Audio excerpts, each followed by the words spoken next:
안녕하세요. 모터리언 박혜연입니다. 제가 이번에 포드 익스플로러 신차 출시 현장에 왔습니다.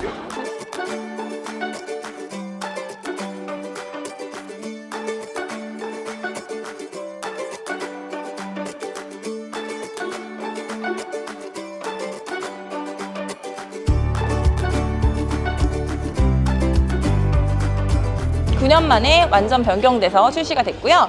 그리고 이게 아시아에서 한국에 최초로 출시 그리고 판매가 시작되는 거라고 합니다. 일단은 플랫폼 자체가 바뀌었고요. 플랫폼이 원래 가로 배치 플랫폼에서 세로 배치 플랫폼으로 바뀌었고, 그걸 이제 바탕으로 해서 후륜구동 기반으로 바뀌었습니다. 그래서 이전 세대까지는 전륜구동이었다면 지금은 후륜구동 바탕에 올휠 드라이브, 4륜구동이죠. 그래서 그런 현재는 지금 그 상태로 바뀌었고요. 여기에 저번에는 6단 변속기였잖아요. 근데 이번에는 10단 변속기로 바뀌었습니다. 근데 사실 이게 보도자료를 통해서 공개는 되지 않았는데 제가 미국 쪽 기사를 읽어보니까 한 200파운드 정도, 그러니까 우리나라로 치면 90kg 정도가 가벼워졌다고 해요. 중요한 건 철판을 베이스로 하고 거기에 마그네슘 합금 같은 좀 비싼 재질을 많이 섞었다고 해요. 그래서 일단 라디에이터 서포트 같은 데다가 마그네슘 합금을 넣고, 그 다음에 대시보드 아래쪽에 가로지르는 그 바 같은 거를 마그네슘으로 했다고 그래요. 어차피 뭐 인장력을 받는 부분은 아니니까 뭐 괜찮은 것 같습니다. 다만 사고가 났을 때 워낙 비싼 재질이기 때문에 아무래도 좀 수리비가 나올 수 있겠죠. 차체 강성은, 뒤틀림 강성은 36% 정도 상승했다고 하는데, 여기에 10단 자동 변속기가 들어간 걸 생각을 해볼 때 아무래도 이제 포드도 좀 뭔가 연비나 이제 뭐 환경 오염을 덜 시키는 방향을 많이 신경 쓰고 있는 게 아닌가 하는 그런 생각이 듭니다. 일단은 외관에서 눈에 띄는 변화는, 보시면 이제 헤드램프가 원래는 여기가 이렇게 눈 밑이 처졌었죠. 이렇게 눈 밑이 처졌다기보다 이렇게 눈 밑이 이렇게 좀 내려오는 부분이 있었는데, 이번에는 오히려 뒤로 갈수록 약간 얄쌍해지는 느낌이 듭니다. 그리고 눈이 약간 치켜뜬 것 같아졌죠. 그리고 여기도 마찬가지로 원래는 그냥 여기서 이렇게 일자로 떨어지는, 헤드램프와 그릴이 이렇게 일자로 떨어지는 그냥 약간 사다리꼴 형태를 뒤집은 느낌? 그냥 그 정도의 그릴이었는데, 이번에는 헤드램프가 안으로 파고들었죠. 그리고 심지어 여기 뾰족하게 자리가 남네요. 그러니까 이게 뭐 자연스럽게 잘린 것도 아니고 약간 이런 식으로 디자인이 됐습니다. 말 그대로 얼마 전에 발표한 그랜저가 마치 뭐 그릴과 이어지는 뭐 그릴로 파고든 헤드램프 얘기를 했는데, 약간 여기서도 그런 생각이 납니다. 그래서 전에는 전에는 이렇게 네모 찍 이렇게 있는 느낌이었다면, 지금은 좀 더 이렇게 V자는 아니고 이렇게 뭔가 위로 올라간 느낌이 드는 이제 모습이 되었고요. 안으로 파고든 걸 제외하고는 아주 독특하진 않아서 뭐 괴상하다던가 뭐 아니면 굉장히 큰 변화가 있다던가 뭐 이렇게 느껴지진 않는 것 같습니다. 이번에 사이즈가 좀 더 커졌어요. 전장은 5m가 넘는 5050mm, 그 다음에 안에 휠베이스라고 하는 축건은 3025mm입니다. 3m가 넘죠. 그래서 이게 팰리세이드보다는 제가 알기로 한 125mm에서 130mm? 모하비보다도 그 정도 긴 걸로 알고 있습니다. 그리고 이전 세대보다도 165mm 늘어난 축거인데요. 그러니까 휠베이스가 165mm 늘어났다는 얘기죠. 그래서 좀 더 넓은 공간을 느끼실 수 있을 것 같습니다. 그리고 이제 여기 그릴 아래에 이 양계등 부분과 범퍼 쪽 디자인도 꽤 바뀌었습니다. 그러니까 원래는 이렇게 있으면 이렇게 감싸는 형태였다면 지금은 그냥 일자로 모양이 바뀌었죠.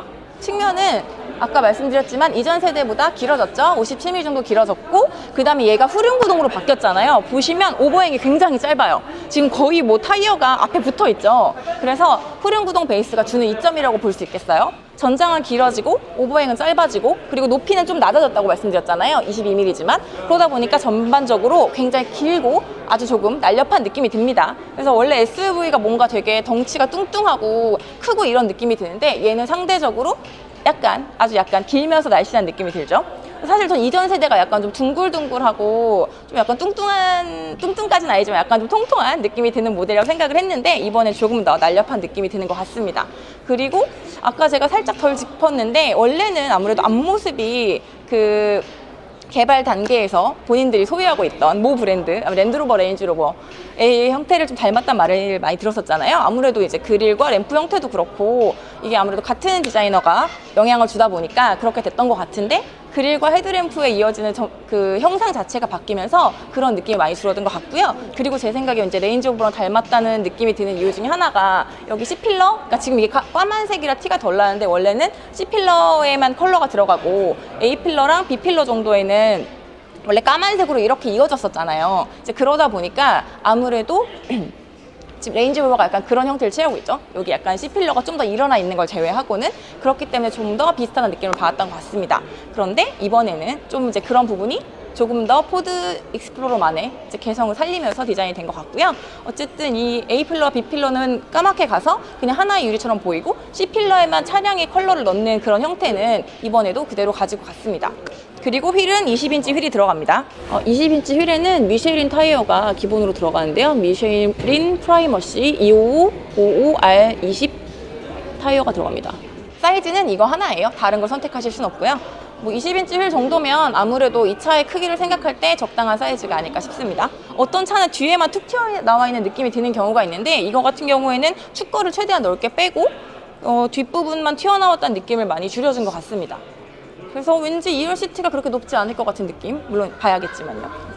제 생각에는 뒷부분이 가장 변화의 폭이 적은 것 같은데요. 아무래도 뒤에서 이렇게 볼 때 여기 네모나게, 그러니까 뒤에 정면에서 볼 때는 약간 네모나게 있는 램프는 거의 그대로 있고 옆으로 살짝 튀어나온 이 부분도, 그러니까 옆으로 이렇게 올라간 부분도, 여기로 옆으로 이렇게 올라간 부분도 거의 비슷한 것 같습니다. 이 안에 들어간 이제 램프의 디자인만 살짝 바뀌었어요. 그것도 원래는 약간 디귿자 형태였다면 이제 그 부분이 조금 더 그냥 기역자에 가까운 형태로 바뀐 정도. 그리고 원래 가로를 가로지르던 크롬 장식이 이제 이게 약간 좀 짧아졌죠? 그 정도의 차이가 있는 것 같고요. 물론 이제 그 외에 뭐 머플러랑 밑에 있는 범퍼 쪽 디자인도 아주 조금 바뀐 것 같습니다. 근데 전반적으로 가장 기존의 디자인이 그대로 많이 남아있는 것 같고요. 이 부분은 아직까지 그 랜드로버의 흔적을 좀 지우기 어려운 것 같습니다. 모회사였는데 아무래도 이제 같은 디자이너가 하다 보니까 개발 단계에서, 그리고 그 디자인이 꽤 괜찮았기 때문에 이번에 굳이 크게 안 바꾼 거라고 저는 믿고 싶네요. 키 대신 쓸 수 있는 비밀번호 입력하는 거라는데 사실 저는 실물로 본 건 처음이어가지고 굉장히 신기하네요. 진짜 도어락 같아. 와, 갑자기 첨단 장비 같고 막 이러네. 그래서 이번에 약간 첨단 안전 사양이 많이 추가된 것들을 강조를 했는데요. 예를 들면 뭐 당연히 어댑티브 크루즈 컨트롤이나 아니면 뭐 스티어링 휠을 꺾어주는 정도, 그러니까 엘카 정도는 들어갔는데 그게 아니라 엘카스 정도는 뭐 다 들어가는데 이제 그게 아니라 이제 센터를 맞춰주는 기술 있잖아요. 레인 팔로잉 말고 레인 센터를 맞추는 기술도 들어갔다고 해요. 그래서 이제 뭐 각종 전자장비가 좀 더 들어가고 그런 것들 많이 강조를 해주고 있고요. 그다음에 문을 열고 들어가 보면 근데 예전에 비해서 확실히 좀 이렇게 크롬으로 좀 장식이 되어 있고 해서 그런지 모르겠는데 특히 센터 페시아 같은 경우에 좀 더 투박한 느낌이 좀 덜한 것 같아요. 예전엔 조금 더 모르겠어요. 제가 느끼기에는 예전에 좀 더 남성적이었다고 해야 되나? 좀 더 투박한 느낌이었는데 이번에는 좀 더 약간 좀 더 화려하고 예뻐진 모습인 것 같습니다.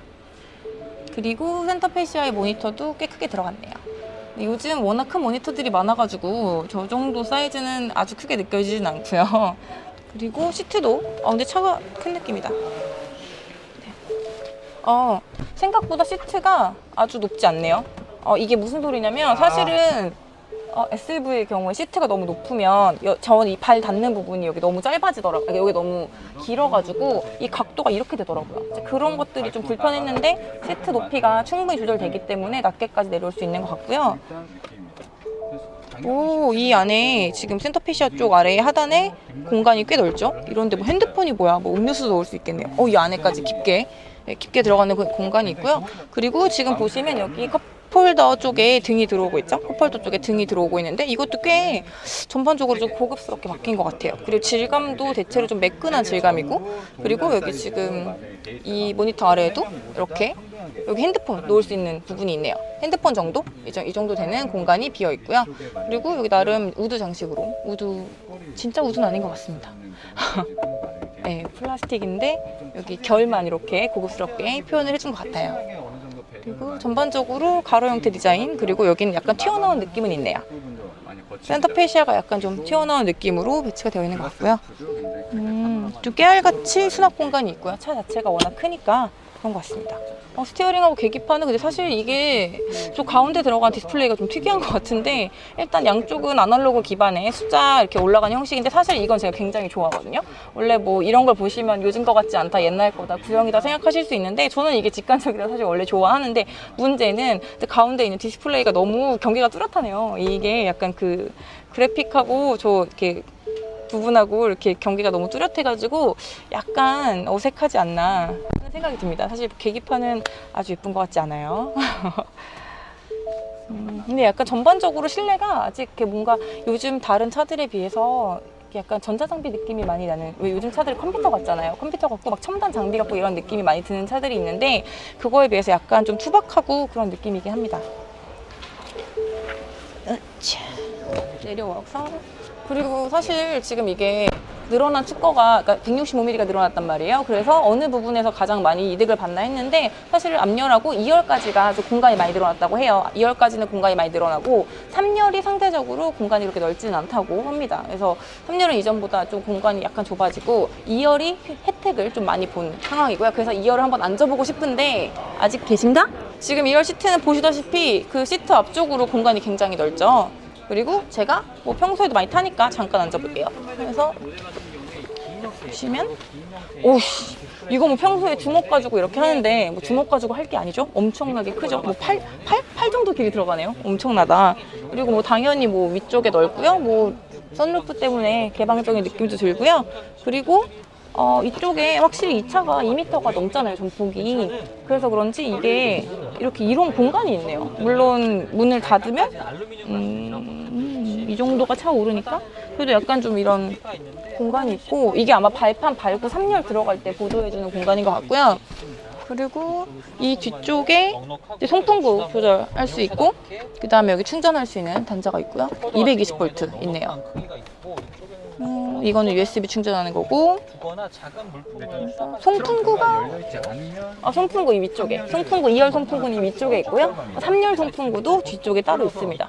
그리고 램프도 2열하고 3열 램프가 다 따로따로 있어요. 여기 잡고 내리는 것도 있고 괜찮네요. 그리고 이쪽에 당연히 컵홀더 필요하겠죠. 2열도 컵홀더랑 이렇게 물건 수납할 수 있는 공간 충분히 있고요. 그리고 이게 좀 뭐 되게 쉽게 접을 수 있게끔 해놨다고. 이렇게 하면 혹시 충분하네요. 3열 진입하는 공간도. 지금 보시면 지금 무릎이 닿고 있고요. 아무래도 좀 좁다고 표현하시고 있는 것 같고, 지금 보면 시트도 이게 낮네요. 보시면 시트 아래로 공간이 굉장히 좁죠. 그래서 다리를 이렇게 접고 타야 되는 그런 형태인 것 같습니다. 근데 사실 이게 그 제가 얼마 전에 시승했던 그 볼보 XC90 있잖아요. 그 볼보 XC90보다도 저 크거든요, 차가.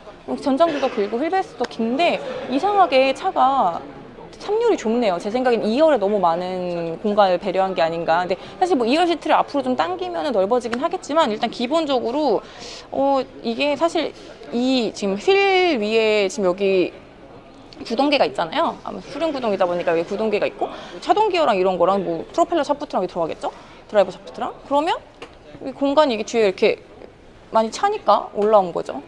그래서 지금 3열 같은 경우에는 일단 높기도 높고 밑에 있는 공간도 부족하고, 네, 그런 것 같습니다. 그래서 2열을 앞으로 빼도 높이가 아무래도 여기가 지금 이렇게 보시면 이렇게 여기서 이렇게 올라가잖아요. 시트가 이 올라가는 공간만큼 다리 내려가는 공간이 짧아지니까 아무래도 좀 굉장히 좀 좁은 느낌이 듭니다. 사실 뭐 전고가 낮아지고 뒤에가 얄쌍한 느낌이 드는 게, 그 말은 상대적으로 뒤쪽 공간이, 그러니까 얄쌍하고 낮아졌단 말은 그만큼 공간이 좀 좁아질 수 있다는 얘기겠죠. 그래서 그게 3열이 가장 손해를 많이 본 것 같습니다. 근데 어쨌든 2열까지는 굉장히 넓은 공간이었다는 거. 그래서 오히려 얘는 3열보다는 2열까지 공간을 확보하는데 더 신경을 많이 쓴 차인 것 같습니다. 2열 시트는 이렇게 손으로 잡아당기는 레버 그냥 기존과 비슷했고요. 하지만 제가 원래 좀 보통 이런 거 당기면 힘이 부족하다는 느낌이 들거든요. 막 끙 하면서 이렇게 미는데 얘는 굉장히 부드럽게 한 번에 당기면 2열 시트가 접히면서 앞으로 밀렸고, 3열 시트 같은 경우에는 전동식이에요. 그래서 이게 뭔가 이렇게 당겨보면 헤드레스트가 자연스럽게 접히고요. 버튼을 누르면 자동으로 시트가 접힙니다. 네, 신기하죠? 아니, 신기할 건 아닌데 자동으로 시트가 접힙니다. 그래서 이게 굉장히 이용하기 쉬운 것 같고요. 제 생각에는 약간 3열 공간이 뭐랄까 그냥 보너스 공간인 것 같아요. 3열까지 충분히 신경을 썼다기보다 3열은 뭐 이렇게 좀 전동으로 접히는 부분도 그렇고, 뭔가 이렇게 적재 공간을 위해서 더 적재 공간 넓게 쓰려고 뒀는데 그래도 쓰시고 싶으면 쓰세요. 약간 그런 느낌인 것 같아요. 지금 보시면 양쪽 다 접으면 풀플랫이 되거든요. 2열도 접어보고 싶은데 2열 한번 접어볼까 봐요. 얘 지금 보니까 3열까지는 거의 풀플랫이고, 2열을 접으면 공간은 사이에 이제 공간이 좀 비죠?